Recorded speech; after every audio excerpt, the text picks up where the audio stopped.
नमस्कार, स्वागत है आप सभी का हमारा राजस्थान में और मैं हूं आपके साथ शिवांगी पारिक। तो चलिए बुलेटिन की शुरुआत करते हैं, लेकिन उससे पहले नजर डालते हैं हेडलाइंस पर। निगम चुनाव में बागियों ने बढ़ाई बीजेपी कांग्रेस की चिंता, विधायकों को दी गई मनाने की जिम्मेदारी।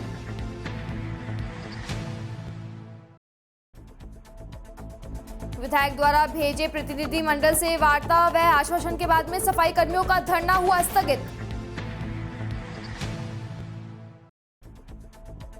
मंडार परिवहन विभाग की चेकपोस्ट पर एसीबी डीआईजी विष्णुकांत के निर्देश पर औचक निरीक्षण। और अब खबरें विस्तार से।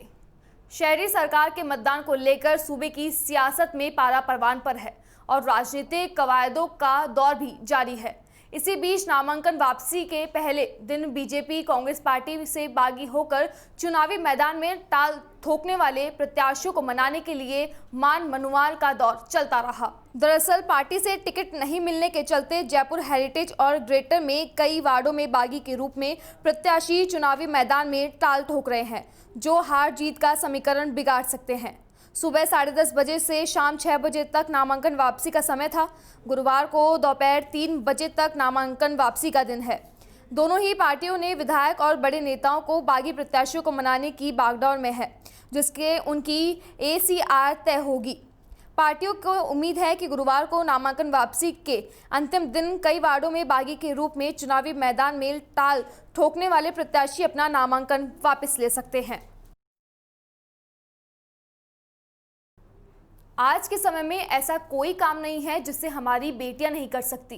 बेटियों को अब सशक्त और आत्मनिर्भर बनकर आगे बढ़ना चाहिए। खासकर यह समय बेटियों के लिए आत्मरक्षा, शिक्षा और स्वरोजगार में आत्मनिर्भर बनना जरूरी है। ऐसी ही एक मिसाल भीलवाड़ा में समाजसेवी ने पेश की है। यह बात शारदा समूह के एमडी एवं समाजसेवी अनिल मानसिंह का गुरुवार को हिंदुस्तानी एजुकेशन ऐप क्लेवर और वेदांगी समूह की ओर से आयोजित आत्म रक्षा शिविर में 3 देशों के और 9 राज्यों की 700 से ज्यादा बालिका ले रही है। ऑनलाइन लाठी प्रशिक्षण शिविर में भाग ले रही हैं। अपने संबोधन में मानसिंह ने कहा कि शिविर में बालिकाएं ही नहीं बल्कि मातृशक्ति भी उत्साह के साथ में भाग ले रही है। वेदांगी ग्रुप की मास्टर ट्रेनर वेदांगी वंदना ने कहा कि कन्याओं के साथ साथ उनकी माताएं भी लाठी चलाने की विद्या सीख रही हैं। शिविर में दुबई, ओमान, मस्कट के अलावा राजस्थान, मध्य प्रदेश, उत्तर प्रदेश, हरियाणा, छत्तीसगढ़, गुजरात, महाराष्ट्र एवं झारखंड की बालिकाएं भाग ले रही है। शिविर का समापन विजयदशमी के दिन में ऑनलाइन शस्त्र पूजन के साथ में किया जाएगा। क्लवेर की ओर से श्रेष्ठ प्रदर्शन करने वाली 9 बालिकाओं को पुरस्कृत किया जाएगा। साथ ही प्रत्येक शिवरात्रि को ई प्रमाण पत्र भी दिया जाएगा।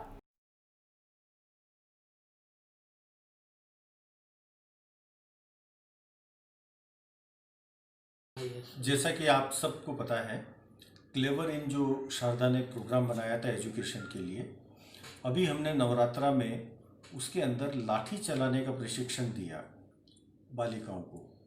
तो इतना उत्साह नज़र आया, इतना समर्थन मिला हमें। और आपको पता है हम लोग फ्री ऑफ कॉस्ट सिखा रहे हैं, तो सैकड़ों की संख्या में लाठी चलाना बच्चियों ने सीखा।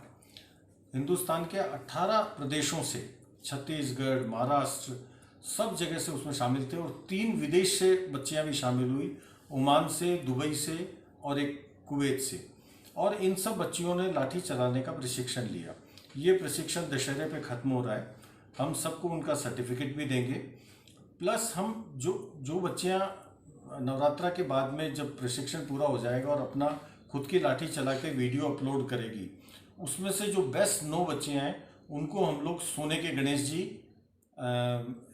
इनाम के रूप में सभी बच्चियों को देंगे। तो जो एक एजुकेशन ऐप हमने चालू किया था आत्मनिर्भर भारत पे, कि पूर्ण स्वदेशी हमने हमारा ऐप बनाया, उसके अंदर एक ये मील का पत्थर साबित हुआ। हम इसी ढंग की एक्टिविटी, इसका उद्देश्य था कि बच्चियां आत्मनिर्भर बने। अगर उनको लाठी चलाना आया या वो अपनी आत्मरक्षा के लिए कर सके, तो आज जो घटनाएं हम देखते हैं हाथरस में, कहीं भी इस ढंग की जो घटनाएं होती, कम से कम ऐसी स्थिति में कम से कम अपने आप को बचा तो सके जहां पुलिस और दूसरी पब्लिक अवेलेबल नहीं है। तो इसमें आत्मरक्षा का तो उसको सिखाया गया है। भी आत्मरक्षा के उपाय जब आप निहत्ते हैं तो आप अपनी रक्षा कैसे करें, इससे उनमें कॉन्फिडेंस आएगा। आत्मरक्षा वो कर सकती हैं अभी एक थप्पड़ मार दे तो शायद लड़का हिम्मत नहीं करे, बट सवाल ये कि जब उसको एक शस्त्र चलाना आता है तो उसके बाद अपने आप उसमें कॉन्फिडेंस पैदा हो जाता है कि मैं कर सकती हूँ। और अब खबर चूरू के तारानगर से, जहां पे नगर पालिका के आगे वेतन संबंधी मांगों को लेकर चल रहा सफाई कर्मियों का धरना दूसरे दिन प्रतिनिधि मंडल से हुई वार्ता के बाद में समाप्त हो गया। विधायक नरेंद्र बुडानिया के निर्देशन में जसवंत स्वामी, पुष्कर दत्त इंदौरिया, हरि सिंह बेनीवाल, इमीलाल प्रजापत, मान सिंह सैनी सहित प्रतिनिधि मंडल ने सफाई कर्मियों से वार्ता की, जिसमें सफाई कर्मियों ने 7वें वेतनमान का बकाया एरियर दिलवाने, 5% डीए दिलवाने, 2018 में लगे कर्मियों को स्थायीकरण संबंधी मांगे प्रतिनिधि मंडल के सामने रखी, जिस पर उन्होंने उनकी मांगों को जल्द निस्तारण करने की बात कही, जिसके बाद में सफाई कर्मियों में सहमति बनी और धरने का सशर्त समाप्त किया गया, जिस पर प्रतिनिधि मंडल के सफाई कर्मियों को लड्डू खिलाकर धरना समाप्त करवाया।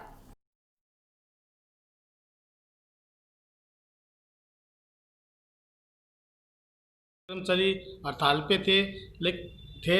आज हमारे अधिशासी अधिकारी जसवंत स्वामी, अम्बिलाल जी प्रजापत मौके पर आकर हमारी सभी मांगों को पूरा किया और आज से ही हम 3 बजे से अपना सफाई का कार्य स्टार्ट कर देंगे।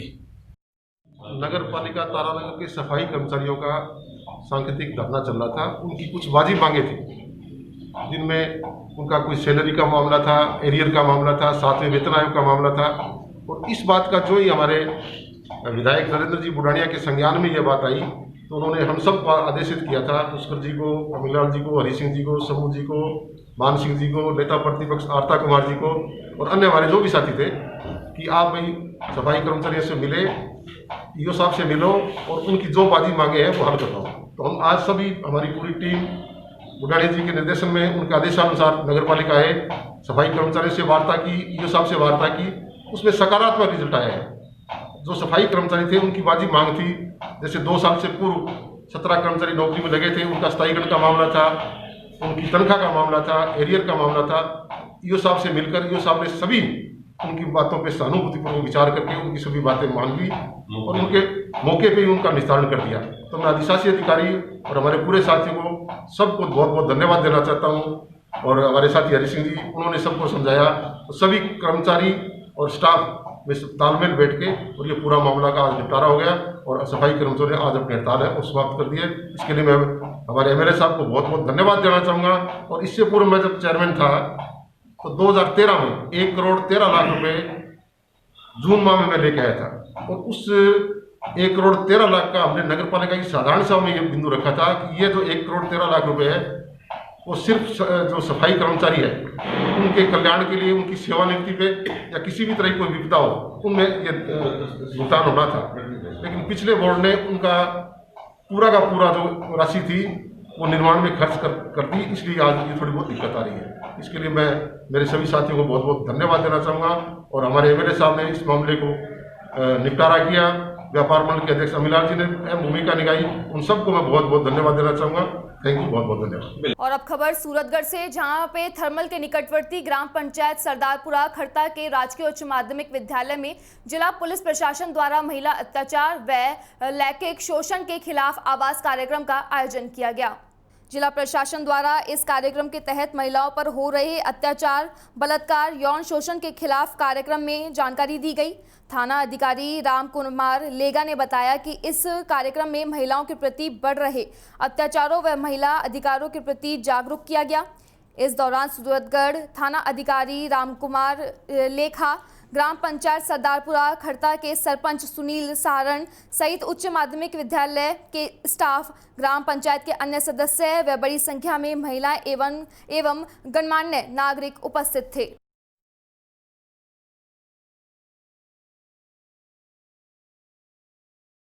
जो ये महिला सशक्तिकरण को लेकर और महिलाओं पे जो बढ़ते हुए अत्याचार को लेकर जो आवाज़ के नाम से एक प्रोग्राम चलाया जा रहा है, उसके तहत आज सरदारपुरा खड़ता ग्राम पंचायत के अंदर प्रोग्राम था, जिसमें यहाँ की जो प्रिंसिपल मैं यहाँ के सरपंच है, ग्राम सेवक है, महिला बाल विकास से भी है, आशा सहयोगिनी है और ANM है, साथी ने जैसे सहायक हैं, जो कार्यकर्ता हैं और भी जो विभिन्न विभागों के जो अधिकारी और कर्मचारी हैं, उन्होंने इसमें पार्टिसिपेट किया। सभी को अपने इस कानून के जो है महिलाओं के अधिकारों संबंधी जो कानून है उनके बारे में उनको बताया गया, उनको सजग किया गया। और इसके अलावा विभिन्न विभागों के जो अधिकारी कर्मचारी उन्होंने भी अपने विचार व्यक्त किए और उम्मीद है कि इसमें महिला सशक्तिकरण में हम प्रयास करेंगे तो इसमें और आगे बढ़ेंगे। और अब खबर भीलवाड़ा से, जहां पे भाजपा के नवनिर्मित भव्य कार्यालय का उद्घाटन 25 अक्टूबर को राष्ट्रीय अध्यक्ष जेपी नड्डा द्वारा वीडियो कॉन्फ्रेंसिंग के माध्यम से किया जाएगा। इस कार्यक्रम में पूर्व गृह मंत्री व नेता प्रतिपक्ष गुलाबचंद कटारिया सहित कार्यकर्ता भी मौजूद रहेंगे। कार्यक्रम में जनसंघ एवं भाजपा के वरिष्ठ नेता का सम्मान किया जाएगा। भाजपा जिला कार्यालय निर्माण समिति संयोजक श्याम डाड ने कहा कि टंकी के बालाजी के सामने आरसी व्यास कॉलोनी स्थित इस नवनिर्मित भाजपा जिला कार्यालय 42,000 स्क्वायर फीट के प्लांट का लगभग 10,000 स्क्वायर फीट निर्मित 2 मंजिल भवन है। इसमें जिला अध्यक्ष का कक्ष सहित सभी मोर्चों के जिला अध्यक्ष का एक कक्ष होगा। इसके साथ ही भवन में कॉन्फ्रेंस कक्ष, लाइब्रेरी कक्ष और मेहमानों के लिए 2 कक्ष होंगे। कुल 7 कमरे का भवन है। यह भवन वातानुकूलित है और इसका निर्माण जोधपुर की तर्ज पर बहुत ही भव्य आकर्षक महल नुमा बनवाया गया है। वहीं भाजपा जिला अध्यक्ष लादूलाल तेली ने कहा कि बहुप्रतिपक्ष भाजपा का नवनिर्मित जिला कार्यालय का उद्घाटन 25 अक्टूबर प्रस्तावित बहुप्रतीक्षित भाजपा जिला कार्यालय के उद्घाटन समारोह में भाजपा के राष्ट्रीय अध्यक्ष जेपी नड्डा, भाजपा प्रदेश अध्यक्ष सतीश पूनिया, भाजपा संगठन महामंत्री चंद्रशेखर सहित भाजपा के केंद्र एवं प्रदेश के वरिष्ठ नेता नवनिर्मित जिला कार्यालय का वर्चुअल उद्घाटन करेंगे। इसी को लेकर भाजपा जिला संगठन द्वारा तैयारियां जोरों शोरों से चल रही है। कोविड गाइडलाइन के कारण हमने कार्यक्रम में 100 कार्यकर्ताओं और पदाधिकारियों को ही आमंत्रित किया है।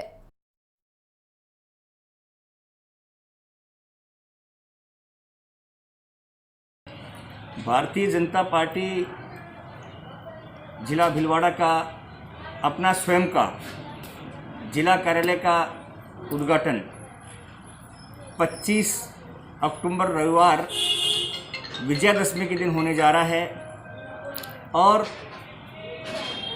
यह उद्घाटन हमारे यशस्वी राष्ट्रीय अध्यक्ष जेपी नड्डा जी वर्चुअल रूप से करेंगे। और अभी तक जो जानकारी मिली है उसके अनुसार राजस्थान सरकार में नेता प्रतिपक्ष सम्मानीय गुलाबजी कटारिया साहब इस कार्यक्रम में शिरकत करेंगे तथा प्रदेश भाजपा के यशस्वी प्रदेश अध्यक्ष सतीश जी पूनिया एवं संगठन महामंत्री सम्मानीय चंद्रशेखर जी भाई साहब का मार्गदर्शन मिलेगा। ये कार्यक्रम कोविड-19 की गाइडलाइन के अनुसार किया जाएगा, इसलिए प्रशासन से मिली अनुमति के अनुसार और सरकार के निर्देशों के अनुसार अधिकतम 100 संख्या का कार्यक्रम हो सकता है। इसलिए इसमें सीमित संख्या में कार्यकर्ताओं को, जनप्रतिनिधियों को और पदाधिकारियों को आमंत्रित किया गया है, जिसमें प्रमुख रूप से वही लोग रहेंगे और इसमें प्रवेश के लिए पासेज जारी किए गए हैं। उसके बाद में ये कार्यालय सभी कार्यकर्ताओं के लिए खुला रहेगा। सभी कार्यकर्ता आ सकते हैं, उसके पहले भी आ सकते हैं, लेकिन कार्यक्रम के दौरान कोविड गाइडलाइन की मान्यताओं को लेकर, उसके निर्देशों को लेकर सीमित संख्या में रखा गया है। ये भीलवाड़ा जिले के हर कार्यकर्ता के लिए बहुत ही खुशी का क्षण है, क्योंकि हर कार्यकर्ता का एक सपना था कि एक अपना घर हो, अपना कार्यालय हो, और वो बनने जा रहा है। और भारतीय जनता पार्टी के वरिष्ठ नेता और हमारे मार्गदर्शक जिन्होंने वर्षों तक पार्टी के लिए काम किया है, प्रदेश नेतृत्व ने उनको इस कार्यालय निर्माण समिति का संयोजक बनाया, जिम्मेदारी दी। उन्होंने पिछले 1 वर्ष में बहुत कड़ी मेहनत के साथ में नियत समय सीमा के अंदर बहुत अच्छा कार्य किया है, बहुत सुंदर कार्य किया है और इसका निर्माण पूरा करवाया है। और इसके लिए भारतीय जनता पार्टी राजस्थान प्रदेश स्वयं इस बात को समझ रहा है कि श्याम जी डाड की इस कार्यालय के निर्माण में बहुत मेहनत रही है। भीलवाड़ा भारतीय जनता पार्टी का जिला कार्यालय का निर्माण 1 वर्ष से भी ज़्यादा समय से चल रहा है, परंतु बीच में कोरोना की वजह से 3 महीने काम बंद रहा, नहीं तो ये जिला कार्यालय कभी का कंप्लीट हो जाता है। इस कार्यालय को बनाने में हमने दिन रात मेहनत करके संगठन के नेताओं के सहयोग से, प्रदेश के नेताओं के सहयोग से, और जो हमारे इसके आर्किटेक्ट हैं ज्ञानेंद्र सिंह जी जयपुर से, उनके सहयोगी कनक जी, उन्होंने इसकी डिजाइन को इतनी बढ़िया बनाई है, तो हमें इसको बनाने में मज़ा आ गया। और इसका पूरा भवन जो है वातानुकूलित भवन है। इसमें जिला कलेक्टर अलग से है, सभी मोर्चों के अध्यक्षों का रूम है, और एक लाइब्रेरी है, एक IT रूम है, एक कॉन्फ्रेंस रूम है, और एक बड़ा मीटिंग हॉल है जिसमें 3,000 कार्यकर्ता आराम से बैठ सकते हैं। इसके अलावा 2 गेस्ट रूम है, बाहर से हमारे जो भी अतिथि आएंगे उनके ठहरने की व्यवस्था है, ऊपर किचन है।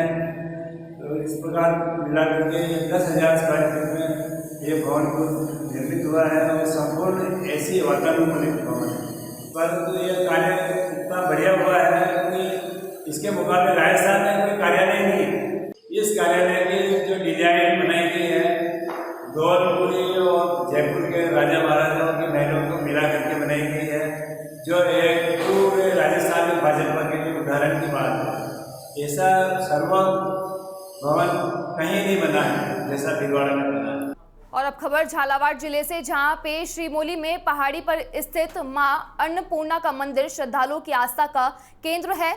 जिले में सबसे ऊंची पहाड़ी पर स्थित माता के मंदिर तक आने के लिए 919 सीढ़ियां चढ़नी पड़ती है। मंदिर में कांच का आकर्षक सज्जा की गई है। पहाड़ी में श्रीमोली कस्बे और सुकेडग मेगा हाईवे पर का दृश्य बड़ा ही सुहावना दिखाई देता है। अन्नपूर्णा देवी के मंदिर में पहले गजानन महाराज की विशाल प्रतिमा स्थापित है, जहां श्रद्धालु माथा टेकने के बाद में माता के मंदिर में प्रवेश करते हैं। नवरात्रि के दिनों में यहां पे रोजाना सैकड़ों श्रद्धालु दूर दराज से माता के दर्शन के लिए आते हैं। वहीं नवरात्रों में नवमी के दिन हजारों श्रद्धालुओं की उपस्थिति में निकलने वाले अन्नपूर्णा माता का जुलूस और माता के घोड़ों द्वारा किए जाने वाले अग्नि स्नान प्रमुख आकर्षक का केंद्र रहता है। लेकिन इस बार कोविड-19 के चलते राज्य सरकार के निर्देश अनुसार यह मेला स्थगित किया गया है। साथ ही नवमी के दिन होने वाले अग्नि स्नान के कार्यक्रम को भी निरस्त होने से श्रद्धालुओं में निराशा है। पुजारी किशोरी लाल माली ने बताया कि श्रीमोली में पहाड़ी पर अन्नपूर्णा और महिषासुर मर्दानगी का मंदिर करीब 900 साल पुराना है, और साथ ही पौराणिक कथाओं के अनुसार दोनों माँ बेटी के रूप में स्थित है, जो एक बार पहाड़ी पर चढ़ने की प्रतियोगिता कर रही थी। उस समय महिषासुर मर्दानी पहाड़ी पूरी नहीं कर सकी, लेकिन अन्नपूर्णा पहाड़ी के शिखर पर जाकर ही रुकी। इसके चलते करीब 150 फीट से ऊंचाई के फासले पर दोनों मंदिर स्थित है। नीचे की ओर में महिषासुर मर्दानी और शिखर पर अन्नपूर्णा का मंदिर स्थित है। दिन में 3 रूप में दिखाई देती हैं। साथ ही अन्नपूर्णा देवी श्रद्धालु और पुजारियों ने बताया कि पहाड़ी पर स्थित मां अन्नपूर्णा देवी की प्रतिमा रोजाना 3 स्वरूपों में दिखाई देती है। यह स्वरूप किसी श्रृंगार के बिना ही श्रद्धालु को दिखाई देता है। पुजारी किशोरी लाल ने के अनुसार सुबह मां की प्रतिमा बाल्य अवस्था में, दोपहर के समय में यौन अवस्था में, शाम के समय में प्रौढ़ा अवस्था में दिखाई देती है। इस चमत्कार को देखने के लिए दूर दराज से हजारों श्रद्धालु आते हैं। फूलमाली समाज के लोग हैं कि पुजारी माता की पूजा सेवा श्रीमोली के फूलमाली समाज के द्वारा की जाती है।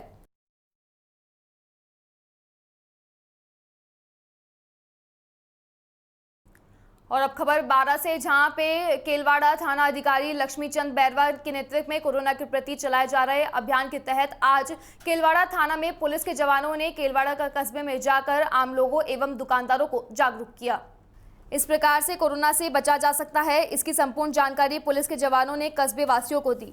इस अवसर पर पुलिस के जवानों ने लोगों को मुख्य रूप से मास्क अनिवार्यता, सामाजिक दूरी एवं बेवजह घर से न निकलने एवं दुकानों पर सरकार के नियमों की पालना करने की जानकारी दी। साथ ही लोगों को समझाइश भी की। साथ ही जवानों ने बताया कि अभी कोरोना खत्म नहीं हुआ है, ना ही इसका कोई वैक्सीन बाजार में आया है। इसका बचाव भी उपचार है। पुलिस ने जवानों ने वासियों से बार बार हाथ धोने, 2 गज की दूरी बनाए रखने, बिना मास्क के बाहर नहीं जाने, साथ ही भीड़भाड़ या फिर किसी सामाजिक समारोह में न जाने की अपील की है।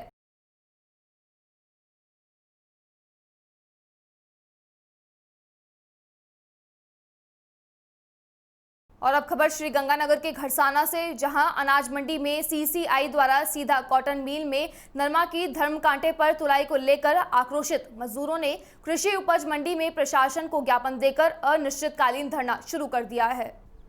मजदूर नेता सुरेश कुमार ने बताया कि सीसीआई द्वारा जो सरकारी नरमा की खरीद हो रही है वह सीधा धर्मकांटा से तोलकर कॉटन मिलों को पहुंचाया जा रहा है, जिससे मजदूरों का रोजगार खत्म हो रहा है। वहीं इस मामले को लेकर सरकार व प्रशासन विचार नहीं कर रहा है। उन्होंने कहा कि धान मंडी में सभी मजदूर अपना कामकाज नहीं करेंगे और जब तक मांगे पूरी नहीं होती है तब तक अनिश्चितकालीन धरना हड़ताल जारी रहेगा।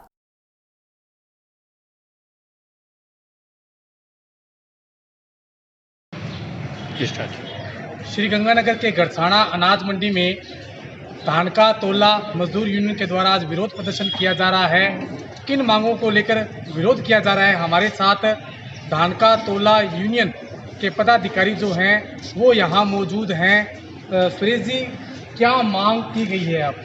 सर, आज से कई साल पहले या अभी 2 साल पहले भी सीसीआई का नरमा जो सीसीआई द्वारा खरीदा जाता था, हम उसको पल्ली तोल द्वारा कांटे वाटे से तोलते थे और उसकी मजदूरी सीसीआई द्वारा हमें मिलती थी।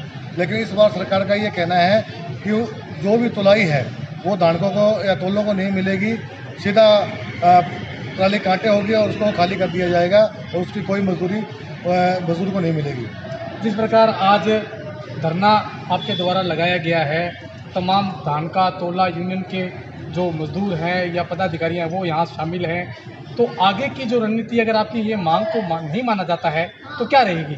ऐसा है सर कि पहले तो सरकार से हम निवेदन कर रहे हैं, अगर सरकार ने हमारी मांगें नहीं मानी तो अनिश्चित काल तक ये मंडियां बंद रहेंगी और एसडीएम कोर्ट के सामने पूरा मजदूर यूनियन वहाँ पे धरना देगा। संबंधित महकमे को अवगत कराया आपने? हाँ जी, हमने ज्ञापन दिया है, कृषि मंडी में भी दिया है, एसडीएम साहब को भी दिया है, व्यापार मंडल में भी हमने ज्ञापन दे चुके हैं, 2 बार ज्ञापन दे चुके हैं सर हम। बिल्कुल, तमाम महकमे के अधिकारियों को अवगत कराने के बावजूद भी किसी प्रकार की सुनवाई जो है वो नहीं हो रही है। वही इनका कहना है अगर हमारी जो मांग है उसको अगर नहीं माना जाता है, जो निश्चित जायज़ मांग है अगर उसको पूर्ण नहीं किया जाता है तो तमाम पदाधिकारी, मजदूर, तोला यूनियन के, धानका यूनियन के एकत्रित होकर इस धरना प्रदर्शन को और अधिक उग्र किया जाएगा, जिसकी जिम्मेवारी उन्हें सरकार की और महकमे के अधिकारियों को होगी। मैं मेरे सहयोगी महावीर प्रसाद के साथ विकास पारिक, डीपीके न्यूज़, गड़साना। जो यहाँ नई मंडी गड़साना में भारतीय मजदूर संघ द्वारा आज विरोध प्रदर्शन किया जा रहा है, ये हमारी सीसीआई के जो सरकार नरमा खरीदती है उस पर मजदूरी ना देने के कारण हो रहा है। हमारी जो मजदूरी है सरकार द्वारा निर्धारित की गई है, तुलाई 25 रुपये सैकड़ा और धान की मजदूरी 50 रुपये सैकड़ा, ये ठेकेदारों की मिली भगती से नहीं दे रही, जबकि टेंडर के अंदर ये अंकित है कि 25 रुपये सैकड़ा और 50 रुपये सैकड़ा तुलाई मजदूरी और धान की मजदूरी दी जाए। ये सीसीआई के अधिकारियों की मिली भगत से शोषण कर रहे हैं। अगर हमारी ये मांगें ना मानी गई तो ये लंबा चलेगा। महकमे के अधिकारियों को अवगत कराया आपने? बिल्कुल अवगत करा चुके हैं। कुलविंदर सिंह जी से 3 बार मिल चुके हैं, हमारी कोई सुनाई नहीं हुई। हमने उनसे टेंडर कॉपी मांगी, हमें कोई टेंडर कॉपी देने के लिए वो तैयार नहीं हुए। आगे की रणनीति क्या रहेगी आपकी? आगे की रणनीति तमाम मंडी में कार्य बंद कर दिए जाएंगे, तहसील के आगे धरना दिया जाएगा। और अब खबर सिरोही से, जहां पे एसीबी डीआईजी विष्णुकांत के निर्देश पर सिरोही एसीबी के अतिरिक्त पुलिस अधीक्षक नारायण सिंह राजपुरोहित के नेतृत्व में अलसुबह औचक निरीक्षण से मंडार स्थित परिवहन विभाग के चेकपोस्ट पर दबिश दी गई। इस दरमियान चेकपोस्ट से करीब 1,85,000 नगद मिले। साथ ही सिरोही एसीबी की टीम ने चेकपोस्ट से चालान बुक सहित अन्य दस्तावेज भी कब्जे में लिए। एसीबी के औचक कार्रवाई से हड़कंप मच गया। साथ ही मंडार चेकपोस्ट पर परिवहन विभाग के जिम्मेदारों द्वारा प्रति ट्रक 300 से 500 रुपए तक अवैध वसूली की आशंका व्यक्त की जा रही थी। इस बात की संभावना के चलते एसीबी डीआईजी विष्णुकांत के निर्देश पर सिरोही एसीबी ने औचक से रूप से चेकपोस्ट पर दबिश दी गई। सूत्रों का दावा है कि मंडार चेकपोस्ट अवैध वसूली को लेकर पूर्व में भी कई दफा सुर्खियों में आ चुका है, परंतु इसके बाद भी हालात जश के तश बने हुए हैं। जिस प्रकार औचक रूप से सिरोही एसीबी टीम ने दबिश देकर कार्रवाई को अंजाम दिया, इस दौरान चेकपोस्ट से 1,85,000 रुपए की नकद राशि भी मिली। नारायण सिंह राजपुरोहित अतिरिक्त पुलिस अधीक्षक एसीबी सिरोही ने बताया कि चालान बुक का मिलान करने पर राशि के अनुरूप ही चालान बनाए हुए पाए गए, यानी राशि मिली जो कि कोई अंतर नहीं पाया गया। हालांकि एसीबी ने कई महत्वपूर्ण दस्तावेज भी कब्जे में लिए हैं। ऐसे में अब दस्तावेजों की जांच की जा रही है।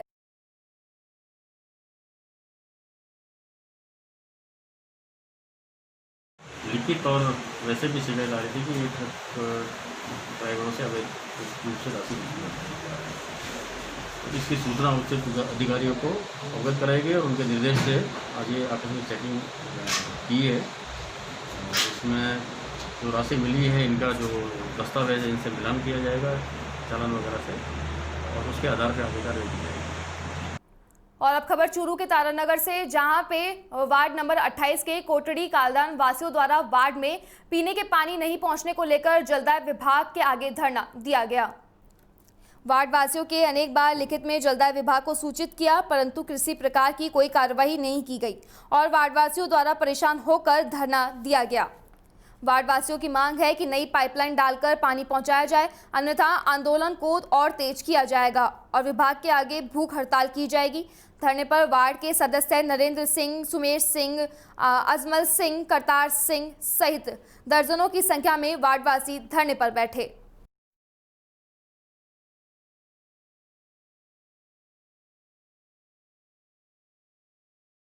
पिछले काफ़ी समय से वार्ड नंबर 28 में पानी की आपूर्ति को लेकर समस्या चली आ रही है।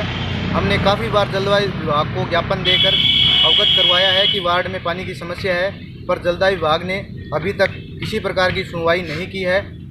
अंत में परेशान होकर हार कर वार्डवासियों द्वारा धरना प्रदर्शन किया जा रहा है।